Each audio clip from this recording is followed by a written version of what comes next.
just giving everything a quick drink except the tomatoes. I'm gonna deep water those. Tomorrow, I won't water because it's Father's Day, and we're actually gonna take the father of this clan out for a float trip. A couple of the girls that don't live here anymore, obviously, they're grown up, are gonna come in, and we're gonna all head out and make a day of it, so we're super excited about that. We actually have drip irrigation in the beds. We just, because of the roof and the necessity of getting on that right away, we just haven't completely gotten it set up. And honestly, I kind of enjoy my time out here watering in the morning. So this year, I think I'm just gonna keep him focused on some of the projects, and I'll continue to hand water. Next year, we can put in the drip irrigation.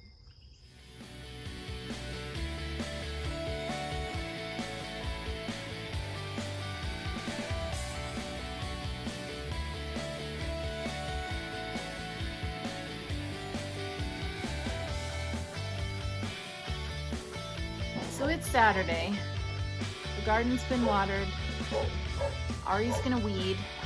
Lily's gonna mow the lawn. And I don't remember what I told Bryson he was gonna do, to be honest with you. But it's a lazy Saturday for a farm. And tomorrow is a rest day. It's Father's Day.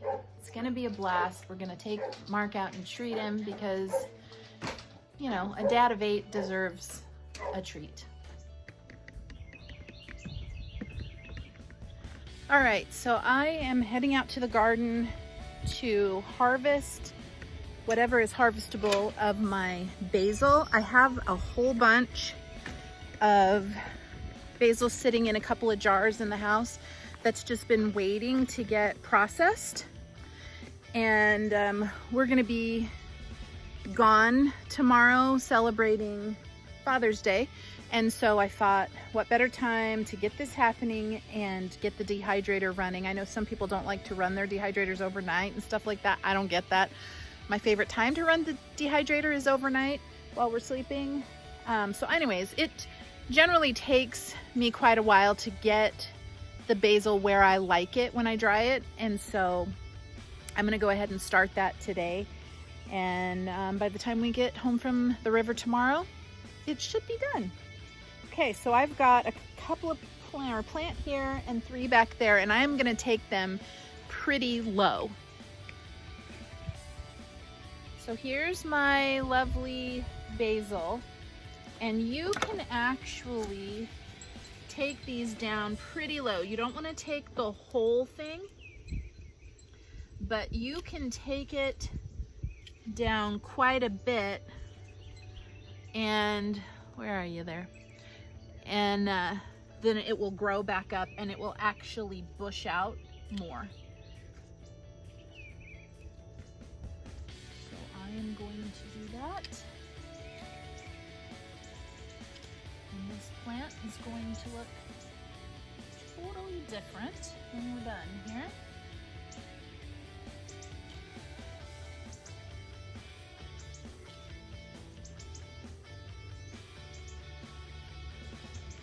Okay, so there's this longer piece here, but it doesn't have, it doesn't have another stem, but I'm gonna go ahead and take it and we'll see what happens with that one. So now I've taken this down, a couple leaves that have fallen off, a little bit of weeding that's gonna happen. Actually, one of my kids is coming out to do that.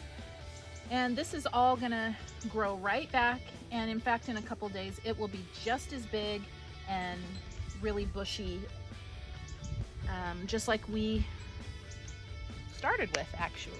All right, now I'm gonna come out here, and I've got 3 more plants out here in this back bed, and I am going to get my hair out of my face because there's a whole lot of it.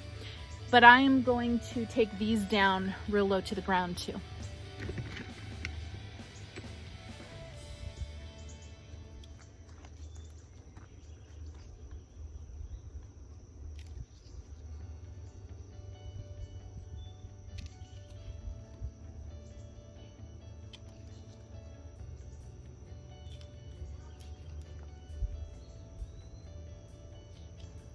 Actually, one of the things I really enjoy doing is harvesting this basil, because I kind of love seeing how it comes back and how quickly that happens. I mean, before you realize it, you have a plant that is as big, if not bigger, than what you started with. All right, so I like to take them down pretty small. They're gonna pop right back up and bush out, because you get a bushier plant each time you harvest. And then we'll do this process all over again. I usually keep some in a jar on my table that I can pull fresh from for my cooking, and I like to dehydrate the rest. All right, so I've brought the basil in, and I've started picking off the leaves and tossing them into I use a salad spinner, and I fill it with water with a splash of vinegar, and that's going to take care of any germs, bugs, stuff like that are gonna be on. But I wanted to show you guys what I do. I basically take it and I pop off all of the leaves, and I just work real fast, okay? I am going to be drying this, and so it doesn't matter to me if I don't have a perfect looking leaf. So you're taking it, you're popping off the leaves, you're putting them into your dish. Now I have a couple of jars worth here, and I'm gonna do the exact same thing. So I've got this, you can see it's got the big long stem on it, and I am just gonna take it and I'm going to quick pop off all the good leaves and pop them right down into my vinegar water. Okay, after your basil has soaked in the water, I leave it somewhere between 5 minutes, and I've even left it up to 30, depending on what started happening around the house. At that point, I'm gonna spin it. I'm gonna get it as much of the liquid off as possible, because it has to dry. I don't wanna start with it being sopping wet, and there's quite a bit of moisture in the basil itself. And then I'm gonna put it in my dehydrator. Now, I have been asked before, what's the best dehydrator to get? You know what? Get the one that you can afford, okay? Would I love to have an Excalibur? I think so. I've heard mixed reviews on it. Some of my friends have them, and some love them, and some are like, it's not that much better than, you know, what you have. I have the Nesco American Harvest. I love it. It is a 9 tray. And you have to run it with at least 4 trays. I have some of the inserts, but I've also used the cross-stitching fabric and created my own. Way cheaper. I think for like $1.50, I got a ton, literal ton. No, not a literal ton of them, and just cut them to fit. And it was quick and easy, and I have been running this machine for several years now, so no big deal. So at this point, I'm literally starting with, here's the bottom of the machine. My first tray goes on, and I am just laying in my basil. I try to keep it in a single layer, and they do like to hide inside of each other. So I pick them all out, make sure that they are in a single layer. None of the leaves are folded over on themselves. And I don't overload my basil, mostly because I have found that there's so much moisture in the basil that it will take forever to dry if you don't make sure that there's a good airflow. So I try and make sure there's really good airflow, nothing's doubled up, like that. And could I cram more in there? Of course I could, but I'm not going to. I have to run at least 4 trays. And so sometimes I will run basil in the top and we love dried apples, dried pineapple, strawberries. We've done cantaloupe and mango and all kinds of fruit, and those generally do not make it onto my shelf. They are eaten pretty quickly.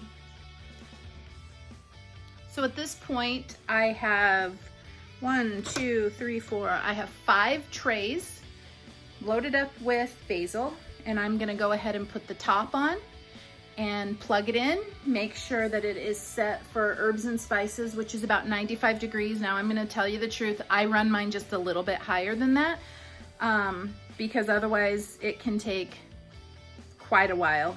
And I tend to be a let's get it done kind of person. So I'm figuring it's like 10 in the morning here. It will be ready. If not tonight, it'll be ready tomorrow morning. And I just plug it in and I basically forget about it until I'm ready to deal with it.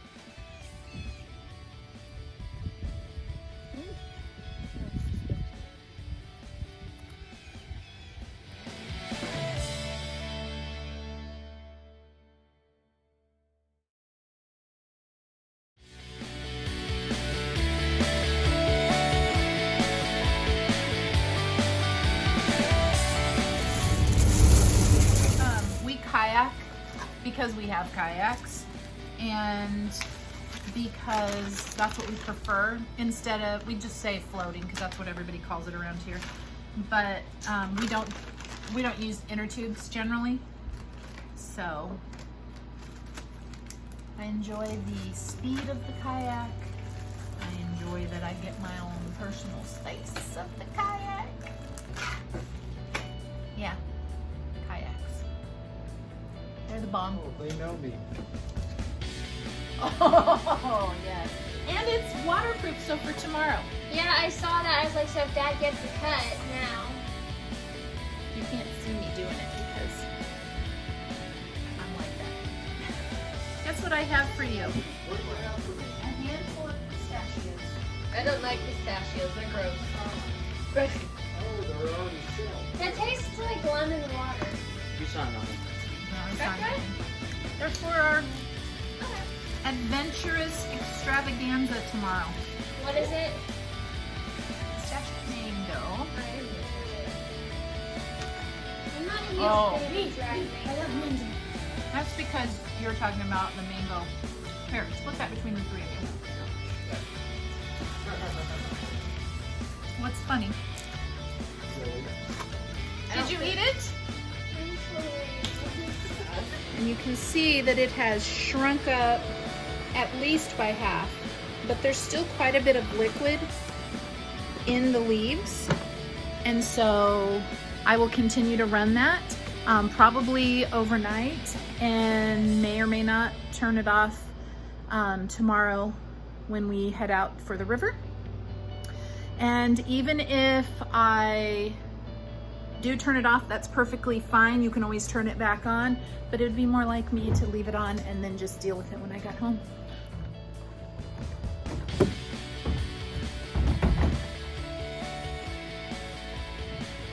Are you excited? I'm so excited to go. I'm feeling it.